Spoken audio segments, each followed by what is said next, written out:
When Japanese troops captured an American supply base in 1942, they found something that made them question everything they knew about the war. Not weapons or ammunition. Ice cream. Gallons of it. They reported back to Tokyo that America was too powerful to defeat. A Japanese officer is interrogating American prisoners on a remote Pacific island. He's trying to understand American logistics and supply systems. One prisoner mentions that his unit gets ice cream regularly. The Japanese officer thinks it's a lie. A propaganda story. There's no way America is shipping ice cream to combat zones. But when Japanese forces overrun an American position weeks later, they find freezers full of it. This discovery will change how Japanese commanders view the entire war. In the early stages of the Pacific War, Japanese military leadership believed they understood America. They'd studied American industrial capacity. They knew America was wealthy and had large factories. But they thought American society was soft. Decadent. That Americans loved luxury and comfort too much to endure the hardships of war. That when faced with the brutal realities of combat, American forces would collapse. This belief was based partly on racism and partly on cultural misunderstanding. Japanese military culture emphasized sacrifice and endurance of hardship. Soldiers were expected to survive on minimal rations. To endure without complaint. To see suffering as a path to victory. American culture seemed to be the opposite. Americans wanted comfortable lives. They had cars and radios and refrigerators. Japanese officers thought this comfort had made Americans weak. The early battles seemed to confirm these beliefs. When Japan attacked Pearl Harbor and swept through the Pacific, American forces were caught off guard and pushed back. The Philippines fell after desperate fighting. Wake Island was captured. Guam. Singapore. Hong Kong. The Japanese military machine seemed unstoppable and American forces seemed unable to mount effective resistance. Japanese soldiers were told that one Japanese soldier was worth 10 Americans. That Japanese fighting spirit would overcome American material advantages. That Americans would surrender rather than endure hardship. These beliefs became part of Japanese military culture. They weren't just propaganda. Officers and soldiers genuinely believed them. But by 1943 and 1944, Japanese forces started encountering things that didn't match their understanding of Americans. American soldiers weren't collapsing under hardship. They were fighting hard. Really hard. And more confusingly, American supply systems were providing soldiers with things that seemed impossible. Hot meals in combat zones. Medical care that seemed almost miraculous compared to Japanese medical support. Mail delivery from home. Replacement uniforms and equipment. And strangest of all, luxury items. Cigarettes. Candy. Coca-Cola. Things that had nothing to do with fighting but were somehow being delivered to soldiers thousands of miles from home. Japanese soldiers surviving on rice and whatever they could forage were encountering American soldiers who had variety in their meals. Who had coffee and juice. Who had access to things that Japanese soldiers couldn't imagine having in a combat zone. This created a psychological impact that Japanese commanders hadn't anticipated. But nothing created the psychological shock quite like ice cream. Ice cream seems trivial. It's dessert. A luxury. Not something relevant to military operations. But ice cream became a symbol of something that Japanese forces struggled to comprehend. The sheer scale and efficiency of American logistics. The fact that America could not only supply its forces with everything they needed to fight, but also with things they didn't need. Luxuries. Comforts. Things that existed purely to boost morale. The ice cream story starts with American military policy. The U.S. military, particularly the Navy, believed strongly in the importance of morale. Happy soldiers fight better than miserable soldiers. Well-fed soldiers perform better than hungry ones. Soldiers who feel cared for by their command are more loyal and effective. This wasn't just theory. It was policy backed by resources. So the U.S. military made sure that wherever American forces went, they brought not just weapons and ammunition, but also food. Good food. Varied food. And when possible, treats and luxuries. Ice cream became a particularly important morale item. Soldiers loved it. It reminded them of home. It was a small pleasure in the midst of war's horror. And the military decided it was worth the effort to provide it. This decision led to some of the most ambitious food logistics operations in history. The Navy built ice cream barges. Floating ice cream factories that could produce thousands of gallons per day. These barges would sail to fleet anchorages and supply ships with fresh ice cream. The military also developed portable ice cream making equipment that could be transported to land bases.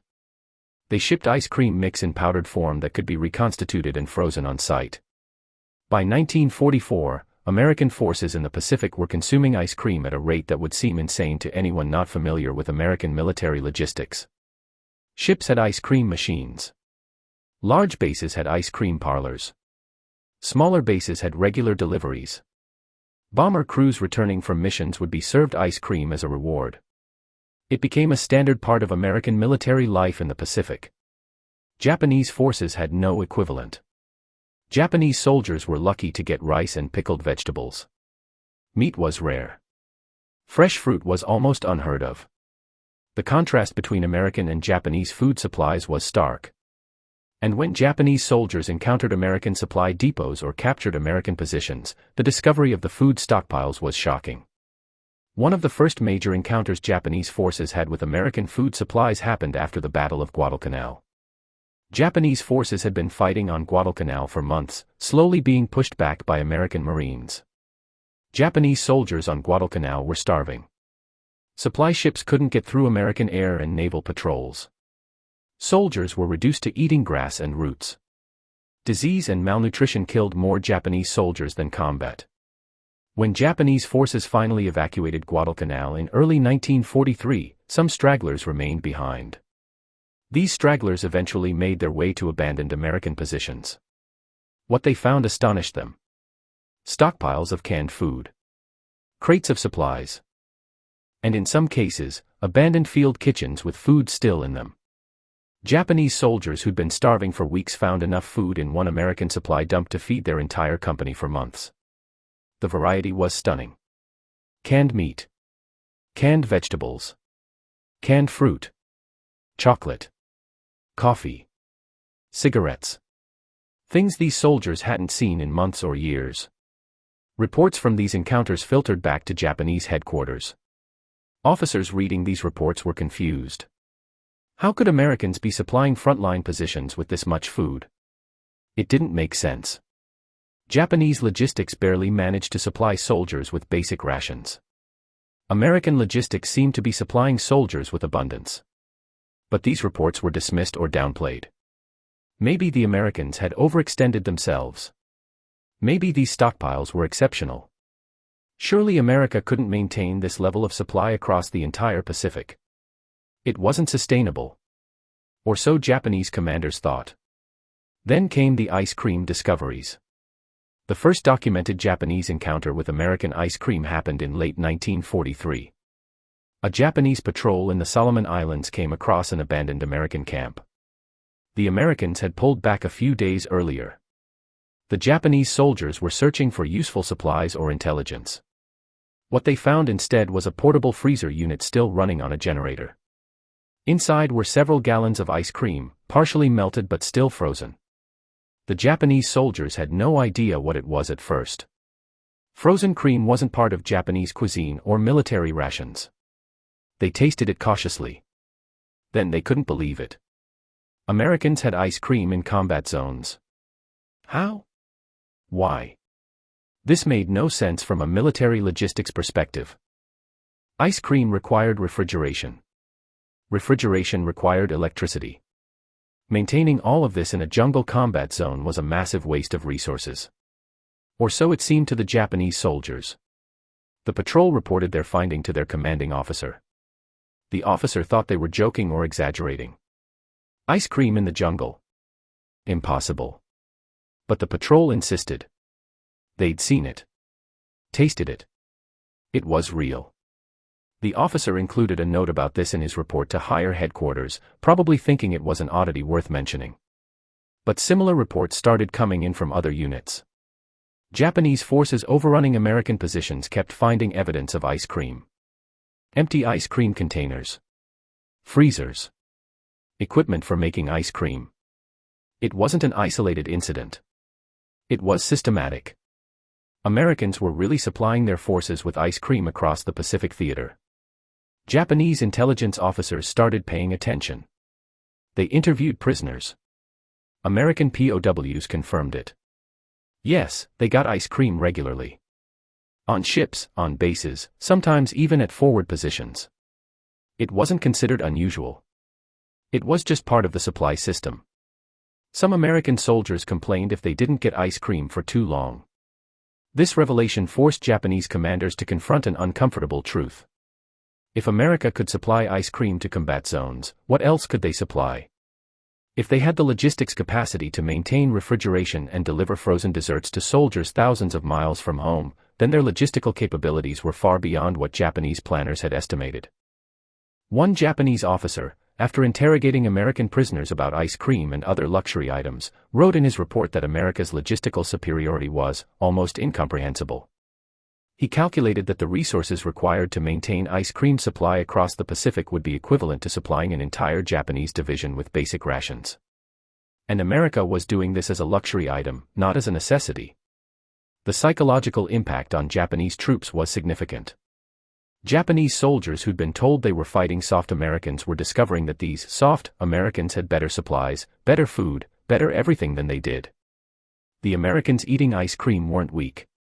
They were well supplied, well fed, and fighting effectively. The narrative that Japanese commanders had been pushing didn't match reality. Some Japanese soldiers who captured American rations became demoralized. Why was their own military unable to supply them properly when the enemy was eating ice cream? The contrast was too stark to ignore. Japanese military culture emphasized that superior spirit would overcome material disadvantages. But spirit doesn't fill an empty stomach. And it's hard to maintain morale when you're eating roots while the enemy is eating ice cream. The ice cream situation also revealed something about American industrial capacity that Japanese planners had underestimated. Making ice cream in a combat zone requires several things. Refrigeration equipment. Electricity generation. Ice cream mix or ingredients. Transportation to move all of this. Maintenance support to keep equipment running. Personnel with the time and expertise to operate it. And all of this has to happen while also supplying ammunition, fuel, weapons, vehicles, and everything else an army needs. The fact that America could do all of this simultaneously showed that American industrial and logistical capacity was on a completely different scale than Japan's. Japan was struggling to supply basic needs. America was supplying basics plus luxuries. The gap wasn't just large. It was unbridgeable. Japanese military planners started revising their estimates of American capabilities. Intelligence reports from 1944 and 1945 show a dramatic shift in tone. Early war reports were confident that Japan could wear down American will to fight. Later reports are much more pessimistic. They acknowledge that American material superiority is overwhelming. Some reports specifically mention the ice cream issue as evidence of logistical capabilities that Japan couldn't match. But ice cream was just the most visible symbol of a larger problem. American supply systems were superior in every category. Medical care was another area where the gap was enormous. American military medicine in World War II was remarkably advanced. Battlefield first aid, rapid evacuation of wounded, well-equipped field hospitals, and excellent surgical care meant that American soldiers who were wounded had a much higher survival rate than Japanese soldiers. Japanese soldiers noticed this too. American prisoners who were wounded received medical care from their own forces before capture. Japanese soldiers with similar wounds often died because Japanese medical support was inadequate. The message was clear. America valued its soldiers' lives and invested resources to keep them alive. Japan expected soldiers to die gloriously rather than survive as burdens. The food situation extended beyond ice cream. American rations in general were far superior to Japanese rations. American soldiers got canned meat, vegetables, fruit, chocolate, coffee, and other items. Japanese soldiers got rice, sometimes supplemented with canned fish or vegetables, but often just rice. American field kitchens could produce hot meals with variety.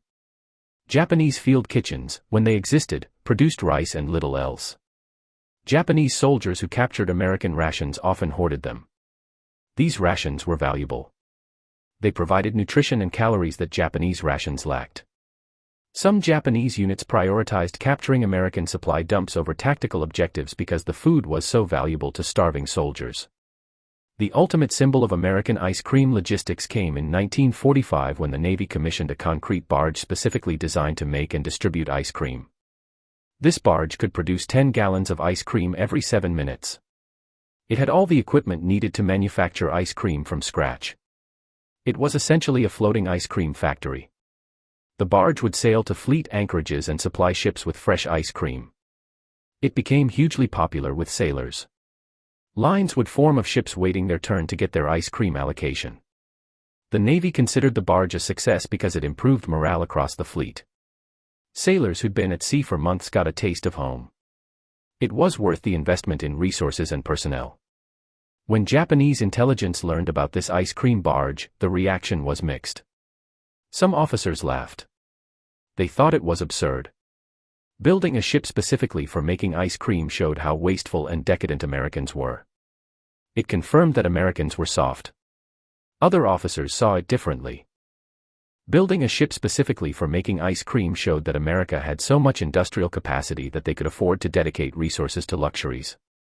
It showed that American priorities included morale and soldier welfare, not just combat effectiveness.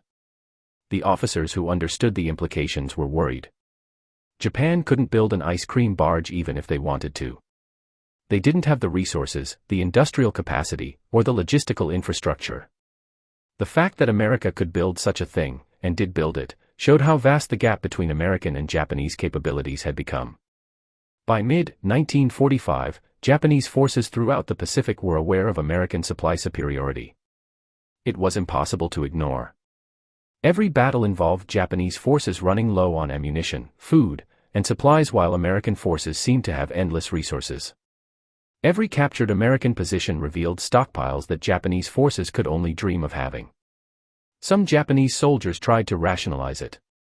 They'd say that Americans needed all these luxuries because they were weak. That Japanese soldiers were stronger because they could fight without these comforts. But this rationalization wore thin as the war progressed and Japanese forces continued losing. Strength of spirit doesn't win battles if you're starving and the enemy is well-fed and well-armed. Japanese officers writing reports in late 1944 and early 1945 were increasingly blunt about the situation. One report from a staff officer stated that American logistics capabilities exceed our estimates by a factor of 10. They supply their forces not only with necessities but with luxuries. Our forces struggle to supply basic needs. This gap cannot be closed through fighting spirit or tactical brilliance. We are being defeated by their industrial and logistical superiority. This was a dramatic shift from the confident assessments of 1942 and early 1943. Japanese commanders were being forced to confront reality. America wasn't soft. America was powerful. The luxuries Americans enjoyed weren't signs of weakness. They were signs of strength. A nation that could afford to give its soldiers ice cream in combat zones was a nation with virtually unlimited resources. The ice cream situation also influenced Japanese soldiers' willingness to surrender, which was rare in Japanese military culture. Some Japanese soldiers who were captured reported that one factor in their decision to surrender was seeing how well American prisoners and civilians were treated. Americans gave medical care to wounded Japanese prisoners. They fed Japanese POWs. Not rice and roots, but actual food. Sometimes the same rations American soldiers ate. This humane treatment shocked Japanese soldiers who'd been told that Americans would torture and kill prisoners. Instead, they found that American military culture valued human life, even enemy life. This was incomprehensible to soldiers raised in a culture that saw death as preferable to surrender. But it was also attractive to soldiers who were starving and wounded and seeing no chance of Japanese victory. The story of Japanese reactions to American ice cream might seem funny or trivial. Ice cream as a weapon. But it was never about the ice cream itself. It was about what the ice cream represented. American industrial might. Logistical excellence. A military culture that valued soldier welfare. And most importantly, the massive gap between American and Japanese capabilities. Japanese military leaders made a fundamental error in the late 1930s and early 1940s. They confused comfort with weakness. They saw American luxury and thought it meant Americans were soft. They didn't understand that America's ability to provide comfort was a sign of strength, not weakness. A nation wealthy enough to give its citizens comfortable lives was also wealthy enough to outproduce its enemies in war materials. The ice cream was just the most visible and memorable example of this misunderstanding. But the pattern repeated across all aspects of military supply. American soldiers had better food, better medical care, better equipment, better everything than Japanese soldiers. And this wasn't because Japanese soldiers were less valued. It was because Japan couldn't match American production and logistics. Japan's military production peaked in 1944 at levels that America had already exceeded in 1942. By 1945, American production was roughly 10 times Japanese production across most categories. Aircraft, ships, tanks, ammunition, everything. And on top of producing all these war materials, America also produced enough consumer goods to maintain civilian morale and enough luxury items to boost military morale. The ice cream situation also reveals something important about military culture and effectiveness. The American military's focus on morale and soldier welfare wasn't just nice. It was strategically sound. Well-fed soldiers with high morale fight better than starving soldiers with low morale. Soldiers who believe their command cares about them are more loyal and effective. Investment in soldier welfare pays dividends in combat effectiveness. Japanese military culture rejected this logic. They believed hardship built character and fighting spirit. That soldiers should expect to suffer and die for the emperor. That comfort made soldiers weak. But this approach had limits. You can't maintain fighting effectiveness when your soldiers are starving. You can't sustain operations when your troops are demoralized by constant defeat and inadequate support. The contrast between American and Japanese approaches to soldier welfare affected the war's outcome. American soldiers could sustain combat operations longer because they were better supplied. American units maintained cohesion better because morale was higher. American wounded survived at higher rates because medical care was better. All of these advantages came partly from the same logistical and industrial capabilities that allowed America to provide ice cream in combat zones. After the war, Japanese military officers who survived wrote memoirs reflecting on their experiences. Many mentioned the shock of discovering American supply systems. One officer wrote that he realized Japan had lost the war the first time he saw an abandoned American camp with its stockpiles of supplies. He understood that no amount of Japanese fighting spirit could overcome such massive material superiority. Another officer wrote specifically about the ice cream. He said that when he learned Americans had ice cream in combat zones, he understood that Japan was fighting an enemy from a different world. An enemy with resources so vast that they could afford to waste them on luxuries. An enemy that Japan could never defeat through attrition or endurance. The only hope had been a quick knockout blow, and that had failed at Midway.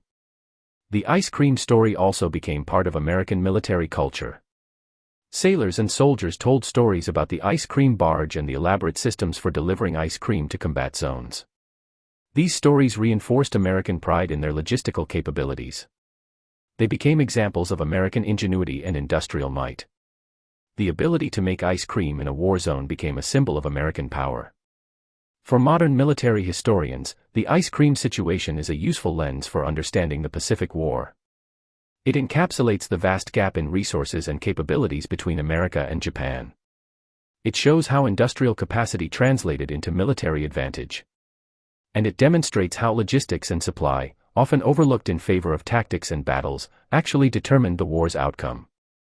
The Japanese soldiers eating roots while American soldiers ate ice cream weren't experiencing a small difference in supply quality.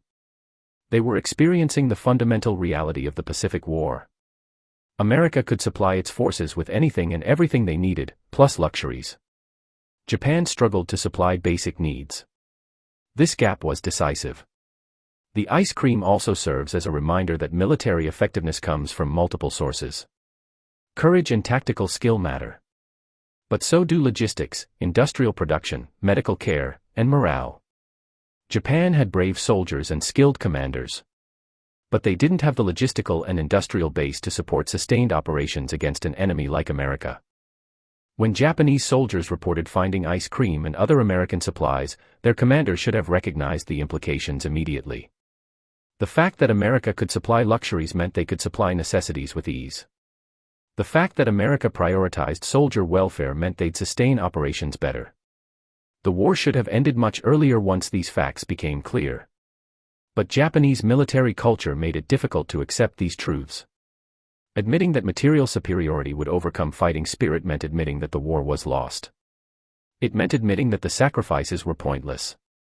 It was easier to keep fighting and hope for a miracle than to face reality and accept defeat.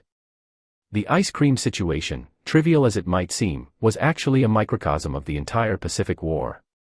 A conflict between a nation with vast resources and industrial capacity and a nation that had overestimated its own capabilities while underestimating its opponent. The outcome was never really in doubt once American production ramped up. The only question was how long Japan would keep fighting a war they couldn't win. For the Japanese soldiers who discovered American ice cream, it was a moment of revelation. Everything they'd been told about soft, weak Americans was wrong.